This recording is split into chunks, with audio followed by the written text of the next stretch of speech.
அரங்கரும் அடியேனும் ஓம் அகதீஷாய நம. அரங்கமுருகா நினது திருவடி சரணம். திருக்குறள் சொல்வன்மை.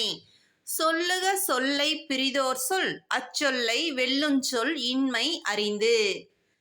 தான் சொல்லிய சொல்லை விட மேலான வேறு சொல் இல்லை என்பதை உணர்ந்து பிறகு அச்சொல்லை சொல்ல வேண்டும். பிறருக்கு ஒரு யோசனை கூறினால் இதைவிட வேறு யோசனை சிறந்ததாக இருக்கக்கூடாது.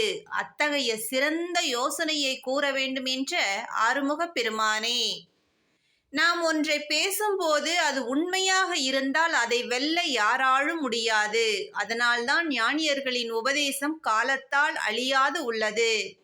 உண்மையின் ஒளி எப்போதும் சுடர்விட்டு மிளிரும். அப்போது நமது அறியாமை என்ற இருள் நம்மை விட்டு அகலும். பேச்சினால் பிறரை வெல்ல வேண்டும் என்று சிந்திப்பது கூட தவறு என்கின்றார் வள்ளுவ பெருமான். பேச்சின் திறமையால் ஆட்சியை பிடிப்பதை விட பிறர் நமது செயலை பற்றி உயர்வாக பேசும் தகுதியால் ஆட்சியை பிடிக்க வேண்டும். சொல் காயப்படுத்தி வீழ்த்து விடுகின்றது ஒருவனை. சொல் பிறரது பொருளை தட்டி பறிக்கின்றது. கலியுகத்தில் சொல் தர்மத்தையும் செய்ய தடுக்கின்றது. அனைத்தையும் கண்காணிக்கும் கந்தன் களம் இறங்கினால் காணும் இவ்வுலக மாற்றம்.